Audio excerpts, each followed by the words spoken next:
On behalf of all assembled here today, I should now like to invite our newest alumnus, Dr. Paul Hebert, to address Convocation.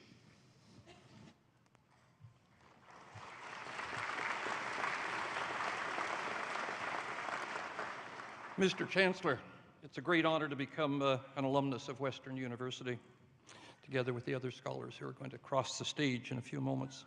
This degree means a lot to me because of an event, in part because of an event that happened a long time ago. When I was just 11 years old, I received an encyclopedia, a scientific encyclopedia for Christmas, and in it, it described how you could manipulate the size of insects by adding or subtracting endocrine glands.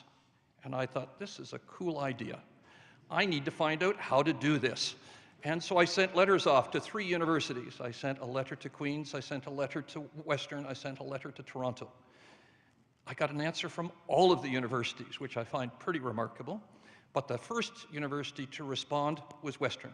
Your Professor Brown, A.W.A. Brown, wrote me a letter and sent me a packet of reprints that was my first exposure to the scientific literature, and I've always been grateful for that gesture, that reach out to a very young kid who had a passion for science but didn't know how to realize it. Over the decades since then, I've had a chance to work. I've had students from this great university who've worked with me, done their graduate work with me. I've worked with a fantastic faculty at this university, and so my experience has broadened and my respect for this university has deepened. There's no question in my mind that Western is one of the world's great universities. I'm sure this view is universally shared by all of you who are graduating today, who have put in a lot of hard work over the last 3 or 4 years, or maybe 5, to get this degree. Congratulations. You're the real justification for this ceremony. So I want to focus the rest of my remarks towards you. Days such as this hold great symbolic importance in a life. They naturally cause one to look to the past and to the future. But how do you parse a life? By the day, by the year, or by some longer interval? Biologists aren't very good at answering questions like this, so I looked for inspiration somewhere else. Leonard Cohen. If you take a look at Leonard Cohen's anthology, he really traces a life. From the youthful beauty of Suzanne, through to the tough end-of-life experience in Do You Want It Darker? His lyrics draw power from religious allegory, so I thought that might be a good place to look as well for some direction on how one might view life. And if you look at Psalms 90, Moses describes our lifespan as 70 years and 10. And he adds, and if by reason of strength they be 70 years, it's soon cut off. Isn't it remarkable that words written 3,500 years ago still apply today, despite the rise of modern medicine? The message from Moses is clear. Don't plan on having more than about 80 years to complete the things you want to complete.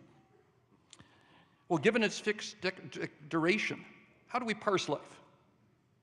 By the day, year, decade?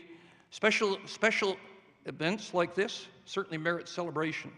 But if I were asked to think about how I look at life, it would be on a decadal basis, decade by decade.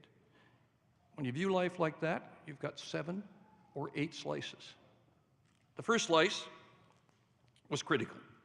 It was the one that moved you from a blank slate to an operating system that was pretty effective, not operating with a lot of independence. It was critical. You need to thank your parents. You really need to thank your parents. It's the most critical phase in life. It got you along this trackway. And your next slice, that was the one that allowed you to really become independent. Your friends, your teachers, your family, your professors. That was slice 2. And now, I think maybe some of you feel as you're entering slice 3, that your CPU may be overflowing. No more facts. But this is a really, really important slice of life because you're at a point that's a real transition. Up until now, you've been a receiver. You've been receiving from society, from your parents, from your family, and now all of a sudden, you're going to move from receiver to contributor. The celebration certainly celebrates more than just the facts you've accumulated here. The next slice is going to be a great testing ground. It's going to be a time where you're going to explore options and you're going to discover a career that couples, hopefully, employment with satisfaction. Get this slice right, and your life, the rest of your life, is going to unfold in a very positive way. Next slice, you'll find a partner, you'll add a kid or two, you'll build your career in the fifth slice while balancing family responsibility. Your sixth slice will bring career achievement, and the next allow maybe a second round of family interaction as your grandchildren appear. And if you're granted an eighth slice, you'll be able to add scintillating perspectives to any conversation.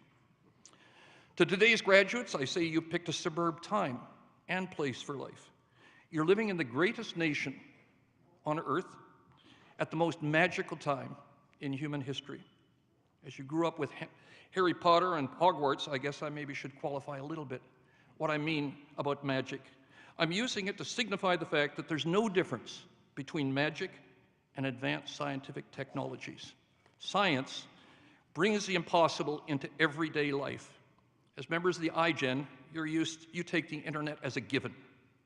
But as someone who spent the third slice of his life waiting for an airmail letter, it's white magic. Your lives are going to witness an unrivaled pace of technological change. This is inevitable because there are more magicians now than at any time in human history. In fact, many of you in the sciences will surely practice this magic, while those of you in the social sciences are going to need to guide its smart usage. It's important to remember the key role of universities. They aren't simply places where knowledge is transmitted. They're alive with magicians. Western is Hogwarts on steroids. I've had the chance to practice much magic. For the past 20 years, my research group has employed advances in DNA sequencing and computational technology to advance biodiversity science. We'll soon complete a task that the scientific community has pursued for a quarter of a millennium. We'll actually complete the inventory of life on our planet, and we'll also activate a global biosurveillance system. This capability comes at a key time because we're threatening the millions of species that share our planet. In fact, unless we change our ways, a third of them may be lost before the end of this century. Think about that. Think about the possibility of the stars in the heavens, a third of them going dark within your lifetime. That's what we're confronting with life on this planet. Here in Canada, it's a little bit difficult perhaps to appreciate these impacts because we live in one of the wildest places on Earth. Our nation comprises 7% of the land area, but we've only got 0.5% of the population. If you move to other countries, you find that most other wildernesses are under assault. For a simple reason, the quest to support humanity, the needs of a species that's been rising radically in abundance. When I was born, there were about 2 billion people on Earth. Today, there are more than 7 billion. By mid-century, there'll be 10 billion. The weight of humanity threatens planetary health. Our impacts are already so obvious. Oceans acidifying and plasticizing, temperatures rising, ice melting, and biodiversity collapsing.